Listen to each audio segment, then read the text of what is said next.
Hello everyone, good morning, नमस्ते। स्वागत है आप सभी का आपके अपने YouTube channel SSC coaching bye Hollywood पर। फटाफट से लाइव आ जाइए। आई होप सभी बच्चे अच्छे हैं, बढ़िया हैं, मस्त हैं और very warm welcome to all of you. जल्दी से सेशन को ज्वाइन कर लीजिए and once you are live फटाफट से कमेंट कर दीजिए कि आप लाइव आ चुके हैं। डू लाइक द सेशन और चैनल पर पहली बार आए तो सब्सक्राइब करना ना भूलें। So good evening one and all, good morning one and all. जल्दी से सेशन को ज्वाइन कर लीजिए। हाल चाल बढ़िया सभी के? अच्छे हो? Good morning one and all, I hope you all are doing well. अच्छे हो, बढ़िया हो, मस्त हो, है ना?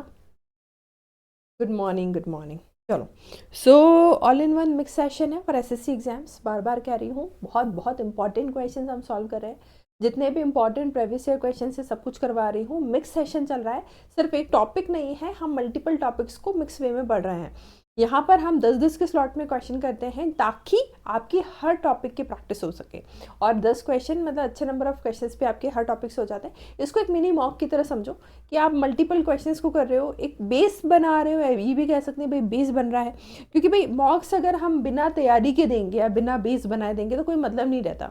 आप मॉक्स कितने भी दे लो, अगर आपका बेसिक स्ट्रांग नहीं है, आपके पास अच्छी नॉलेज नहीं है, आपने चीज़ें पहले से प्रैक्टिस नहीं की है, तो फिर मार्क्स सही नहीं आएंगे। फिर आपको ये रहेगा, डिमोटिवेट होते रहोगे कि यार मेरा मार्क्स नहीं आ रहा है। इसलिए इम्पॉर्टेंट है पहले अच्छे नंबर ऑफ क्वेश्चंस की प्रैक्टिस करना, उसके बाद हम मॉक्स करेंगे। जैसा कि मैंने आपको बताया, फरवरी लास्ट वीक से we are going to switch to mocks करेंगे। सो सेट्स लगाएंगे, दो के सेट में क्वेश्चन करेंगे। काफ़ी अच्छी आपकी प्रैक्टिस जाएगी।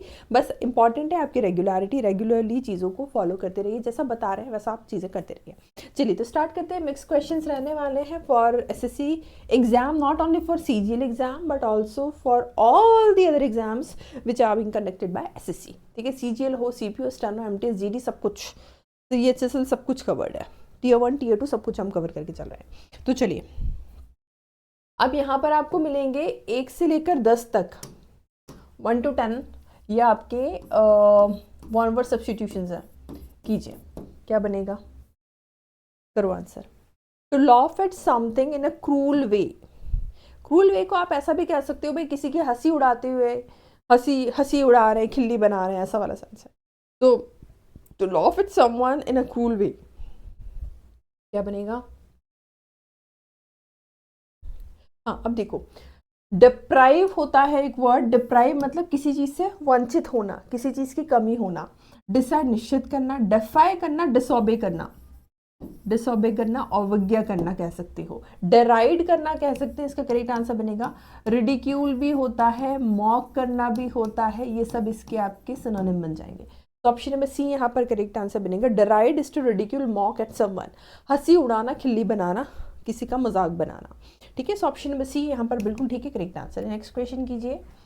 कम इन द वे ऑफ, किसी के रास्ते में आना, अड़चन बनना, अड़चन बोलते हैं, दखल अंदाजी देना, अड़चन डालना, ऐसा कंटेक्स्ट है। Come in the way of, indulge, facilitate, hamper और डिप्राइव, क्या बनेगा? Come in the way of something मतलब किसी के रास्ते में अड़चन बन रहे हो, अड़चन डाल रहे हो, हैम्पर कर रहे हो, है ना? सो हैम्पर करना, हिंडर करना, ऐसा वाला सेंस होता है। Option number C correct answer बनेगा। इंडल्ज होना, किसी चीज में डूबे रहना। फैसिलिटेट करना मतलब होता है सपोर्ट करना। अगर मुझसे कोई पूछे ना कि हैम्पर का एंटोनिम क्या बनेगा, तो एक दूसरे के एंटोनिम्स है। फैसिलिटेट कर रहे हैं हम, एक तरफ सपोर्ट कर रहे हैं किसी का। हैम्पर कर रहे हैं, किसी को अड़चन डाल रहा है, ऐसा रुकावट डाल रहा है। डिप्राइव तो वंचित है ही से। सो ऑप्शन नंबर सी यहाँ पर हमारा हैम्पर करेक्ट आंसर बनेगा। नेक्स्ट कीजिए। Act of giving up the throne क्या बनेगा, करो answer. Act of giving up the throne, राजगद्दी को छोड़ देना, राजगद्दी का त्याग कर देना, पद का त्याग कर देना, वैसा वाला सेंस है। तो पावर का त्याग करना, वैसा वाला कंटेक्स्ट बनता है। क्या बनेगा, फटाफट से बताओ। यस, अबेंडनमेंट, रिनंसिएशन, एब्डिकेट और रेजिग्नेशन। अब देखो, ये सब वर्ड्स जो है ना, ये छोड़ने, त्यागने के लिए ही हैं। ठीक है, अबेंडनमेंट त्याग दिया, रेनंसिएशन त्याग दिया, एब्डिकेट छोड़ दिया, रेजिग्नेशन छोड़ दिया, जॉब छोड़ी, रिजाइन कर दिया। अब देखो, यहाँ पर हमें जो क्वेश्चन स्पेसिफिकली पूछा गया है दैट इज फॉर थ्रॉन या राजगद्दी, है ना, पावर से रिलेटेड है। सो फॉर दैट केस आपको जाना पड़ेगा रेनन्सिएशन के लिए। Renunciation of power, renunciation of thrown, राजगद्दी को छोड़ना, राजगद्दी का त्याग करना, वो होता है रेनन्सिएशन। एब्डिकेट त्याग है, रेजिग्नेशन छोड़ना है, अबेंडनमेंट अलग थलग करना है ना। तो ऑप्शन नंबर बी यहाँ पर आपका करेक्ट आंसर बनेगा। नेक्स्ट कीजिए फोर्थ।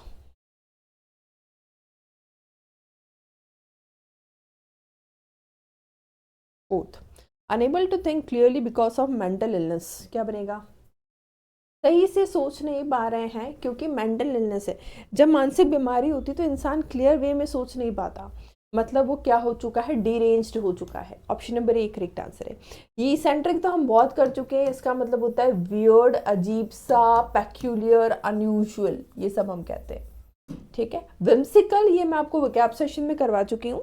विम्सिकल वो क्या कर रहा था, नहा रहा था, तो ये कितना वियर्ड है, अजीब है, ये भी वियर्ड ही होता है, इसका मतलब ये अजीब या वियर्ड होना होता है। बैलेंस्ड है, स्थिर है चीज़ें।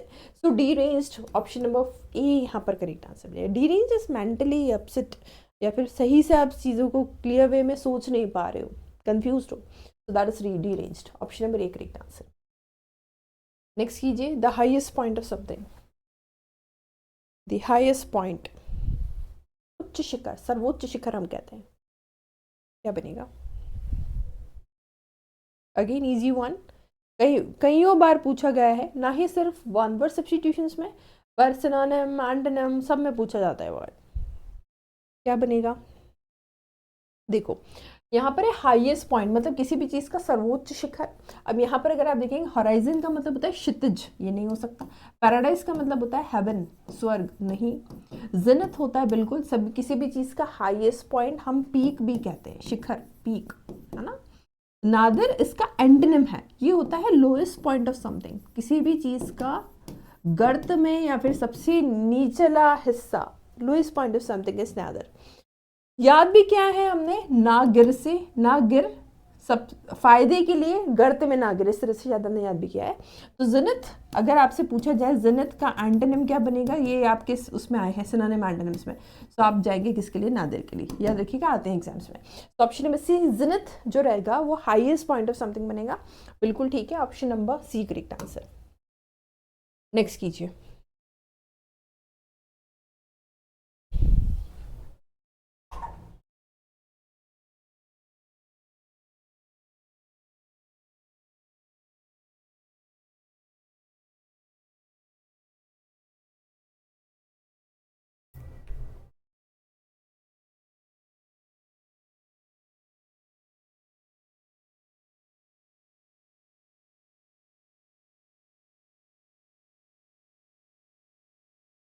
हाँ, क्या बनेगा?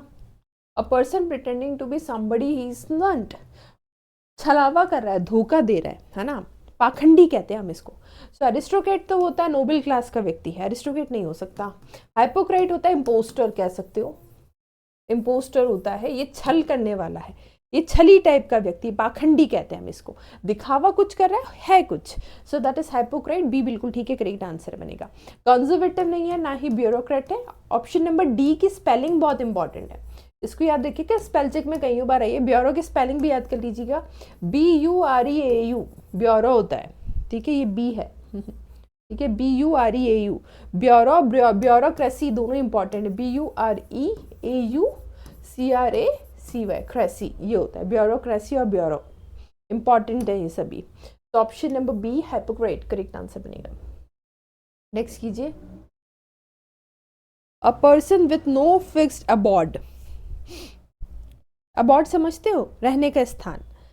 वेयर इज योर अबॉर्ड, बोला जाता है ना, अबॉर्ड मतलब the place where you live, वो जगह जहाँ पर आप रहते हो, that is abode. A person with no fixed abode क्या बनेगा? जिसका कोई ठोर ठिकाना नहीं है रहने का, so that is definitely nomad, बंजारा हम हिंदी में कहते हैं, है ना। क्रूसेडर नहीं हो सकता, टूरिस्ट नहीं हो सकता, ना ही आर्टिस्ट हो सकता। Option number A correct answer है। बंजारे आप लोगों ने सुना होगा, एक जगह से दूसरी जगह दे कीप ट्रैवलिंग, उनका कोई फिक्स स्थान नहीं होता, so they have no fix abode, रहने का स्थान। So option number A correct answer. Next करो, one who works very hard, जो बहुत मेहनत करता है, बहुत परिश्रमी है, क्या कहेंगे, one who works very hard, बहुत परिश्रमी व्यक्ति है, बहुत मेहनत करता है, उसके लिए आप वर्ड यूज़ करते हैं इंडस्ट्रियस, है ना, बहुत मेहनती, लगनशील, हार्ड वर्कर हम कहते हैं। एक्सप्लॉइटेड, लैबरर, एग्जॉस्टेड मतलब होता है टायर्ड, थका हुआ नहीं हो सकता। इंडस्ट्रीज कहेंगे बिल्कुल। याद करने का तरीका इंडस्ट्री से है, इंडस्ट्री में लोग बहुत मेहनत करते हैं, इस तरह से याद कर लीजिएगा इस वर्ड को। तो इंडस्ट्रीज इज मेहनती, option number D correct answer है। नेक्स्ट कीजिए, one who loves books, one who loves books, इसे किताबें पसंद हैं, क्या बनेगा भाई, किस किताबें पसंद है, बुक्स के लिए डेफिनेटली क्या होता है, बिब्लियो, और पसंद के लिए फाइल, मैं आपको बता चुकी हूँ, फिल या फाइल रूट वर्ड कहीं पर भी मिलता है इसका रिलेशन है लव या लाइक से, है ना, तो बिब्लियो रिलेटेड है बुक्स से, जिसे बुक्स पसंद है बिब्लियो फाइल है। ऑरेटर होता है अ गुड स्पीकर, ऑरेटर हमेशा हम उसको कहते हैं जो बहुत अच्छा वक्ता है ना, a good speaker is an orator, ठीक है। और क्या है, लाइब्रेरियन, लाइब्रेरी से, लिंग्विस्ट, लैंग्वेज से, सो option number D correct answer बनेगा। नेक्स्ट कीजिए, 1 to 10 वन वर्ड है डियर, 1 से 10 तक वन वर्ड है, उसके बाद आपके क्वेश्चन चेंज होंगे। तो one who abstain from alcoholic drinks, जो किसी भी प्रकार के मदिरा पान से दूर रहता है, ये बहुत इंपॉर्टेंट, एसएससी को फेवरेट है, डेफिनेटली क्या बनेगा, टी टोटलर, ये बनेगा, option number D correct answer. याद करने का तरीका भी मैंने आपको बताया है, टोटली टी पर डिपेंड है, टोटली टी पर डिपेंड है, मतलब सिर्फ चाय पीता है और कुछ नहीं पीता, ये टी टोटलर है। ड्रंकार्ड उल्टा बनेगा, ये पियक्कड़ है, ये रोजाना इसको कुछ ना कुछ पीने को मांगता है। हाँ, वेजिटेरियन जो सिर्फ वेजिटेबल्स खाता है, नॉन वेजिटेरियन जो वेजिटेबल्स नहीं लेता। तो ऑप्शन नंबर डी यहाँ पर आपका करेक्ट आंसर है। अब ये आपके 11 से 20 स्पेल चेक के क्वेश्चन है, इंस्ट्रक्शंस को अच्छे से रीड कीजिएगा, 11 से 20 जो है आपके स्पेल चेक के क्वेश्चन है, करिए। Wrongly spelled word, ignorance, influence, itinerant, and impeach। ये चेक करते रहना, करेक्टली स्पेल्ड पूछा है, इनकरेक्टली स्पेल्ड पूछा है, क्या पूछा है। ये तो सिर्फ एक एग्जाम का नाम लिखा है, बहुत सारे एग्जाम से पूछे गए हैं, ये सिर्फ इसी एग्जाम में नहीं पूछे गए, मल्टीपल एग्जाम से पूछे गए क्वेश्चन। देखो, इग्नोरेंस तो सही है, स्पेलिंग पूरी तरह से सही थी, इन्फ्लुएंस भी सही है, आइटिनरेंट होता है, आइटिनरेंट RANT होता है, याद रखिएगा, ये मैं पहले भी बताई हूँ, आइटिनरेंट आइटिनरी दोनों ही इंपॉर्टेंट है। इसके बाद इम्पीचमेंट, ये भी सही था, ऑप्शन नंबर सी यहाँ पर आपका करेक्ट आंसर बनेगा, आइटिनरेंट RANT होता है। नेक्स्ट बताइए, रॉन्गली स्पेल ये तो आसान है, क्या बनेगा, जल्दी से करो आंसर।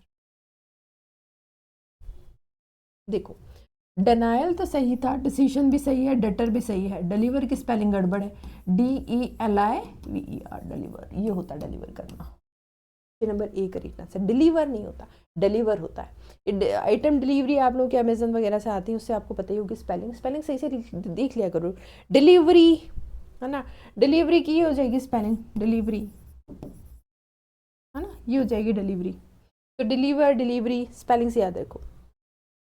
नेक्स्ट करो, रॉन्गली स्पेल्ड,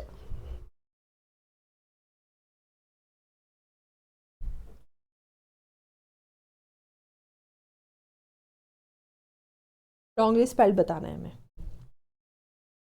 तो देखो, क्रीमेटर जो क्रीमेशन का काम करता है ना, जो अंतिम संस्कार का काम करता है, क्रीमेटर होता है, तो ये सही है, क्रीमेशन का जो काम करता है वो क्रीमेटर होता है, ऐसे ध्यान रखो इसको। क्रिएटर, कंटेंट क्रिएटर से याद रखो, ये होगा क्रिएटर, ये क्रिएटर होता है। क्रिकेटर भी सही है, क्रैकर भी सही है, यहाँ जो गलत स्पेलिंग है that is of creator, CREATOR, creator होता है, तो ऑप्शन नंबर बी यहाँ पर आपका करेक्ट आंसर बनेगा। नेक्स्ट बताइए,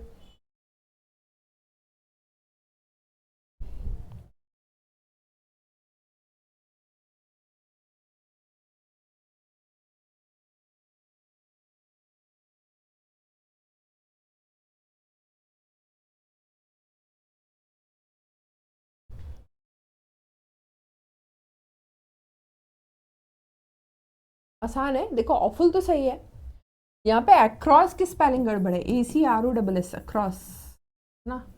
अक्रॉस की स्पेलिंग गड़बड़ ऑलरेडी सही है, एलियन भी सही है, option number B correct answer बनेगा। ऑफुल की स्पेलिंग पूरी तरह से सही थी, इसमें कोई गड़बड़ नहीं थी, ऑप्शन नंबर बी यहाँ पर हमारा करेक्ट आंसर बनेगा।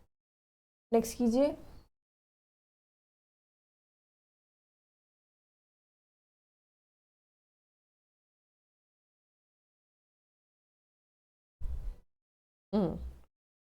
रॉन्गली स्पेल्ड वर्ड अगेन, देखो गार्डियन तो सही है, गिल्टी भी सही है, गाइडेंस भी सही है। गाइडेंस की स्पेलिंग बहुत बार पूछी है एसएससी ने, इसको ध्यान रखना। गारंटी की स्पेलिंग क्या बनेगी? GUARANTE,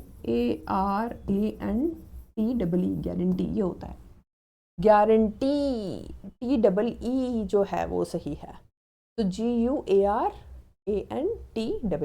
guarantee. तो ऑप्शन नंबर सी यहाँ पर आपका करेक्ट स्पेलिंग या करेक्ट आंसर बनेगा। नेक्स्ट कीजिए। रॉन्गली स्पेल्ड,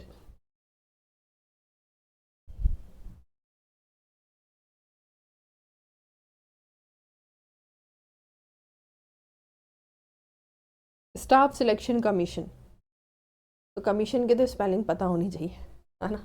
तो कमीशन इस MM, बिल्कुल सही है, कोई दिक्कत नहीं है। इसी तरह से मैं आपको हमेशा कहती हूँ कमेटी की स्पेलिंग भी इंपॉर्टेंट है। क्यों? क्योंकि कमेटी की स्पेलिंग में M भी डबल है, T भी डबल है और E भी डबल है ना। सो ये स्पेलिंग भी इंपॉर्टेंट होगी। कॉलीग की भी इंपॉर्टेंट है, डायलॉग की भी इंपॉर्टेंट है। एक और स्पेलिंग होती है डायलॉग की, DIALOGUE। कलीग की भी स्पेलिंग बहुत रिपीट हुई है, डायलॉग की भी स्पेलिंग रिपीट हुई है। तो अगेन कलीग यहाँ पर इंपॉर्टेंट था, सही है स्पेलिंग, COLLEAGUE कलीग। कॉरस्पॉन्ड की स्पेलिंग यहाँ गड़बड़ है। कॉरस्पॉन्ड की स्पेलिंग क्या होगी, सही बताओ? CORRESPOND, कॉरस्पॉन्ड करना। तो option number C, correspondence course भी आते हैं, तो ऑप्शन नंबर सी यहाँ पर करेक्ट आंसर है। ये चारों की चारों स्पेलिंग इंपॉर्टेंट है। कमेटी की स्पेलिंग याद करो, डायलॉग की स्पेलिंग भी आती है, कलीग की स्पेलिंग भी आती है, कमीशन की स्पेलिंग भी इंपॉर्टेंट है, तो सी यहाँ पर हमारा करेक्ट आंसर बनेगा। नेक्स्ट करो, रॉन्गली स्पेल्ड।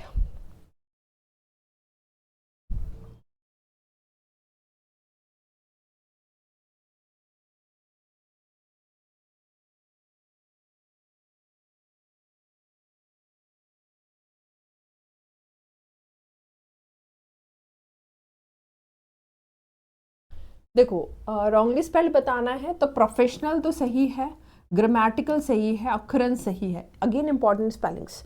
अब यहाँ पर देखिए फैसिनेटिंग की स्पेलिंग गड़बड़ दे रखी है, FS फैसिनेटिंग ये होता है, फैसिनेट करना, फैसिनेटिंग TING है ना, फैसिनेशन नहीं है, तो ये बनेगा फैसिनेटिंग, ये इसकी करेक्ट स्पेलिंग बनेगी।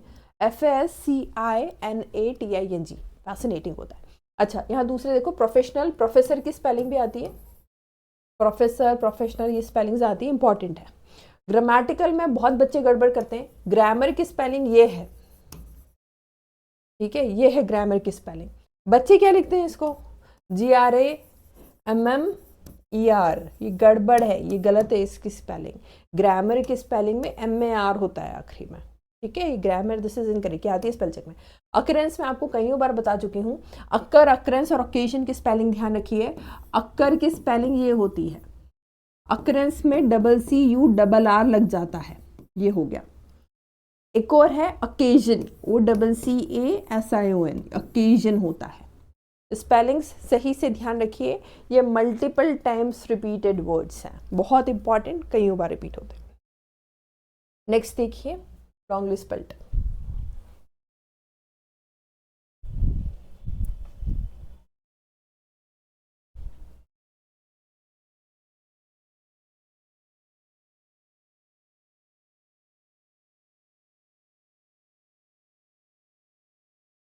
तो देखो रॉन्गली स्पेल्ड यहाँ पर प्रेजेंस तो सही है, एब्सेंस भी सही है, डेफिनेट की स्पेलिंग बहुत इंपॉर्टेंट है, इसको ध्यान रखना, स्पेलिंग यहाँ पर तो सही है। लेबोरेटरी की स्पेलिंग गड़बड़ दे रखी है, लेबोरेटरी ये बनती है लेबोरेटरी, ठीक है, this is the correct spelling of laboratory. अच्छा डेफिनेट की स्पेलिंग बहुत इंपॉर्टेंट है, इस तरह से पूछी जाती है डेफिनेट करके, ये गलत है, ये स्पेलिंग डेफिनेट नहीं होता है, NATE नहीं होता है, NITE होता है, ठीक है, this is the correct spelling. तो डेफिनेट, डी फाइनाइट से याद रखना है इसको, DE प्लस फाइनाइट, ठीक है, इस तरह से रिलेट करोगे तो याद रहेगी स्पेलिंग, DE और फाइनाइट। ये डेफिनेट, डेफिनेटली बहुत आई है स्पेलिंग्स, मैं आपको बार बार बोल रही हूँ, इंपॉर्टेंट है, ध्यान रखिएगा। डेफिनेटली ये भी इंपॉर्टेंट है, डेफिनेटली की स्पेलिंग भी कई बार पूछी गई है। सो डेफिनेटली, डेफिनेट, लेबोरेटरी की स्पेलिंग यहाँ गड़बड़ थी, एब्सेंस प्रेजेंस तो याद रह जाएगा। ऑप्शन नंबर डी यहाँ करेक्ट आंसर। करिए नेक्स्ट 19th। क्या बनेगा, करो आंसर।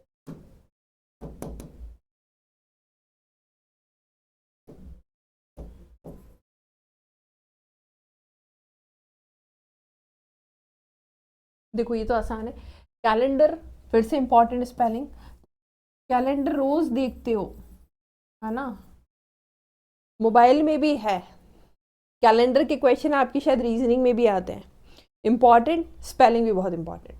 कैलेंडर होता है, ठीक है, करियर सही है, कैलस मतलब इनसेंसिटिव सही है, कैरेज जो कैरी करता है सही है।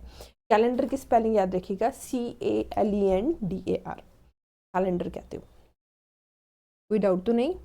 स्पेलिंग अभी के अभी याद करो इसकी, हाँ, कैलेंडर, इस तरह से स्प्लिट करो ना। अगर स्पेलिंग्स नहीं याद होती कोई बात नहीं, पर आप जितना स्प्लिट करके इसको याद करेंगे लंबे समय तक याद रखिए, कैल एन और डर DAR, इस तरह से याद करो कैलेंडर। तो इस तरह से आपको याद रखिए, ऑप्शन नंबर डी यहाँ करेक्ट, एक यहाँ पर करेक्ट आंसर बनेगा।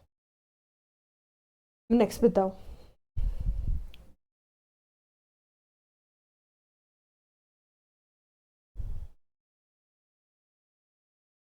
एग्जाम्पलीफाई, एग्जाम्पलीफाई नहीं होता, एग्जाम्पलीफाई करना होता है, तो एग्जाम्पलीफाई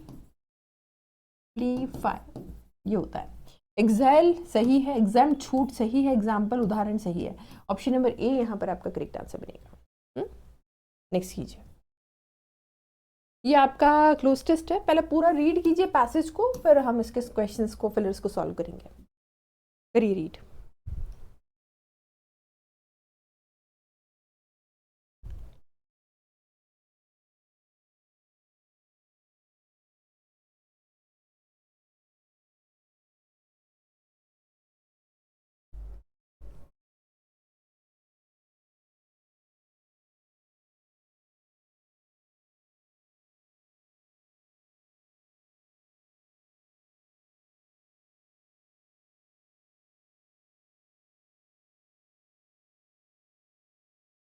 हाँ, डिफॉरेस्टेशन बताइए 21 में।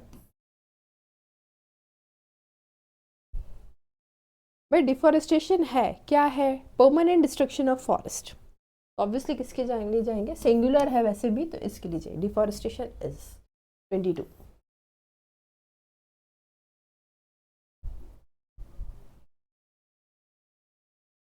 इन ऑर्डर टू के साथ V1 यूज करते हैं, है ना, infinitive case, in order to make, V1 का केस आना है ना। आप यहाँ पर देखोगे V5 है, ये V1 है, ये V2 है, ये V4 है, V1 की नीड है, बी अपना करेक्ट आंसर बनेगा। नेक्स्ट कीजिए 23।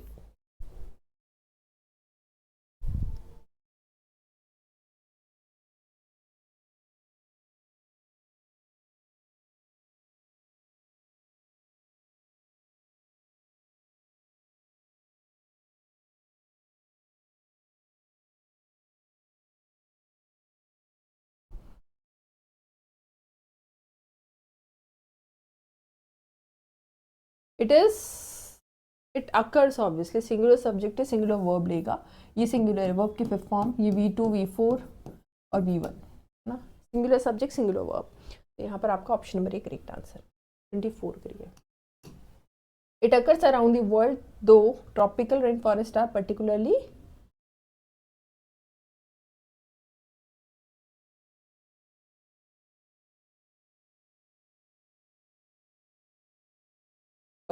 टारगेटेड ना, रॉब नहीं करे ना, ये लूट करे ना, ये एम्ड, टारगेटेड, उनको टारगेट किया जाता है। नेक्स्ट बताइए, current deforestation levels,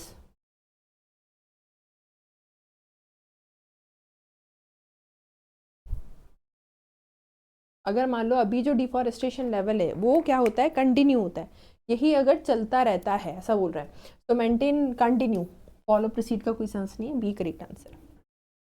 next read करिए पूरा।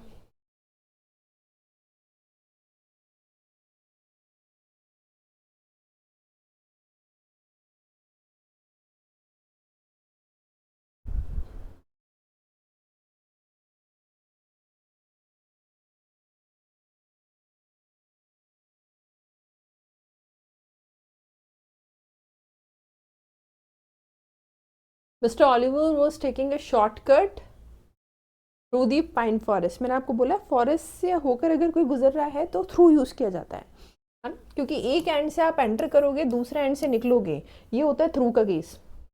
तो फॉरेस्ट की एक एंड से निकलेंगे, फॉरेस्ट से होकर गुजर रहे हैं, तो थ्रू थ्रू सही है, ऑप्शन नंबर 1 करेक्ट आंसर। ये पहले भी बता चुकी हूँ शायद मैं आपको।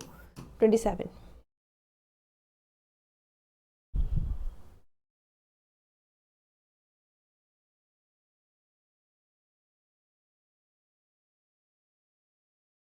शॉर्टकट ले रहे थे वो फॉरेस्ट के through, which was making sad. अभी देखो सैड है हमारे लिए keyword, dash sound, eerie sound, खतरनाक, भयावह, ऐसा सेंस है। ऑसम साउंड कुछ नहीं होगा, बैंगिंग साउंड और लाउड साउंड नहीं। Option number B correct answer, eerie sound, खतरनाक, भयावह।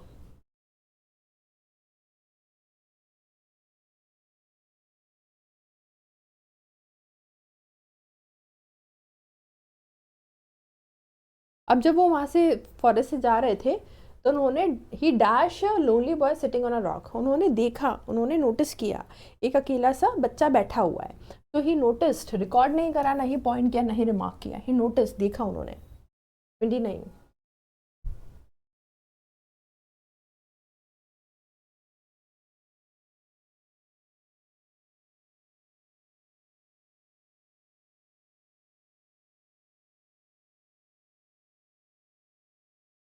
He noticed a lonely boy sitting on a rock. Dash boy was weeping soundlessly. अब ऑब्वियसली जो बॉय है ये हमारे लिए नोन है। कौन सा बॉय? तो द बॉय, डेफिनेट है ये बॉय, डेफिनेट है, आर्टिकल द को यूज करेंगे। द बॉय वॉज वीपिंग साउंडलेसली, बहुत जोर जोर से रो रहा था। वीप करना, रोना, वन ईच का कोई सेंस नहीं। बॉय नोन है इसलिए आर्टिकल द को यूज करेंगे। Option number D correct answer. Next कीजिए 30।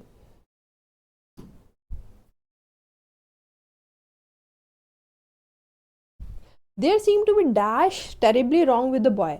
ऐसा लग रहा था कुछ ना कुछ तो गड़बड़ है बच्चे के साथ, गड़बड़, कुछ ना कुछ। तो there is something wrong with the boy ना, समथिंग, एवरीथिंग नहीं, नथिंग, एनीथिंग का तो कोई सेंस नहीं, कुछ ना कुछ का है तो कुछ ना कुछ है, समथिंग। सो ऑप्शन नंबर डी यहाँ पर करेक्ट आंसर बनेगा। चलिए नेक्स्ट कर लीजिए सेंटेंस इंप्रूवमेंट के क्वेश्चन 31 फटाफट से। The young man lifts weights at the gym and he pulled a muscle. हम कहते हैं ना भाई मैं लिफ्टिंग कर रहा था, वेट लिफ्टिंग कर रहा था, तभी मसल ब्रेक हो गई इस तरह से। तो जब वो ऐसा कर रहा था तब ऐसा हुआ, तो पास्ट कंटिन्यूस। तो आप क्या कहेंगे? The young man was lifting at the gym, lifting कर रहे थे जिम में जब उनकी मसल पुल हो गई, ऐसा। तो ऑप्शन नंबर ए बिल्कुल ठीक है। हैज़ प्रेजेंट हो जाएगा, इज प्रेजेंट हो जाएगा। और लिफ्ट्स मतलब होता है सिंपल प्रेजेंट, मतलब हमेशा लिफ्ट करता है, ऐसा भी कोई सेंस नहीं है। नो सब्स्टिट्यूशन रिक्वायर्ड का भी सेंस नहीं था। Option number A correct answer. Next कीजिए 32।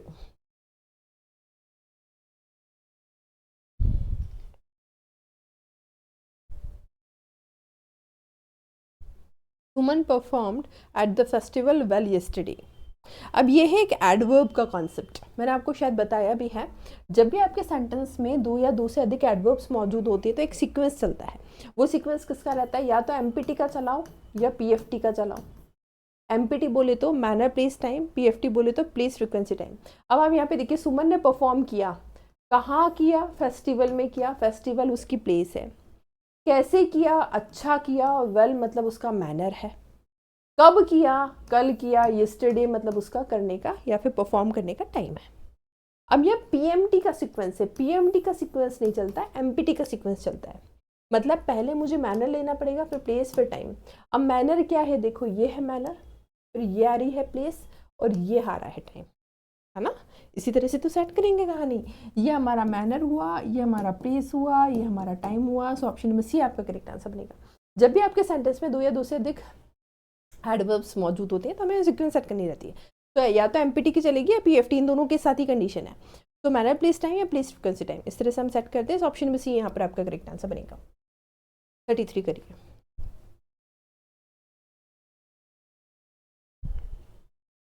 I looked anywhere for my puppy but could not find it.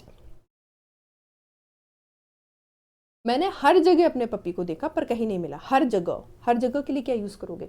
Everywhere. Option number D, somewhere कहीं ना कहीं, नोवेयर कहीं नहीं। सो ऑप्शन नंबर डी यहाँ पर है कि मैंने देखा हर जगह, हर जगह पपी को ढूंढा पर नहीं मिला। तो ऐसा वाला कंटेक्स्ट आ रहा है, ऑप्शन नंबर डी है आपका करेक्ट आंसर। 34 कीजिए।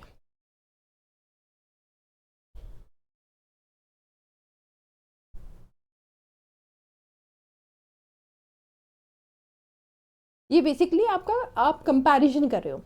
कंपैरिजन कितना कर रहे हो, जैसा एग्जाम आया और जैसा हमने एक्सपेक्ट किया था उन दोनों के बीच में तुलना। हमने जैसा एक्सपेक्ट किया एक लेवल है और जैसा एग्जाम आया एक लेवल है, अब इन दोनों लेवल्स की आप आपस में तुलना कर रहे हो। तो जब भी कंपैरिजन करते तो आप सभी को पता है हम किसके थ्रू कर सकते हैं, एस के थ्रू आप कंपैरिजन कर सकते हो। सेम कंपैरिजन आप सो एस के थ्रू भी कर सकते हैं। एज एस में कंपैरिजन पॉजिटिव नेगेटिव स्टेटमेंट्स का हो जाता है, सो एस में सिर्फ नेगेटिव का होता है, ये बात याद रखिएगा। तो अब यहाँ पर एज एस ही मुझे ऑप्शन में मिल रहा है, एसो तो कुछ नहीं होता, सच एस तो उदाहरण देने के लिए होता है, कंपैरिजन के लिए नहीं होता। तो एज एस बिल्कुल ठीक है। एग्जाम उतना आसान नहीं था जितना हमने उम्मीद की थी, ऐसा कंटेक्स्ट है। सो option number A correct answer. चलिए लास्ट क्वेश्चन 35 फटाफट से बता दो।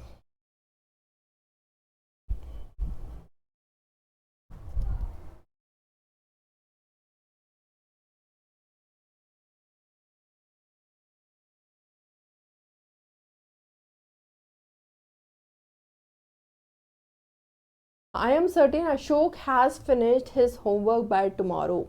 कल तक कर लेगा मतलब फ्यूचर, कल तक वो इस काम को खत्म कर लेगा मतलब फ्यूचर परफेक्ट है, खत्म भी हो जाएगा काम। तो फ्यूचर परफेक्ट के हिसाब से आप क्या यूज़ करेंगे, will have finished by this time tomorrow. Future perfect का कंटेक्स्ट आ रहा है, तो ऑप्शन नंबर सी यहाँ पर आपका करेक्ट आंसर बनेगा। तो आई होप हमने जितने क्वेश्चंस किए हैं आपको कोई डाउट नहीं होगा। अच्छे से पढ़ लेना, इनकेस कुछ भी डाउट है तो कमेंट सेक्शन में पूछ लेना, कोई दिक्कत नहीं है। बाकी रेगुलर रहो, अच्छे से रिवाइज करो। इन सभी क्लासेस की पीडीएफ आपको ना उस पर मिल जाएगी, आप कोर्सेज में जाएंगे, ऑलिवुड ऐप पर कोर्सेज में जाइए, आपको सारी पीडीएफ्स मिल जाएंगी। तो रेगुलर रहें, अच्छे से पढ़ाई लिखाई करते रहिए, है ना। मिलते हैं आप लोगों से जल्दी। Thank you so much everyone for attending this session. See you soon. अपना ध्यान रखिएगा। Bye bye, take care.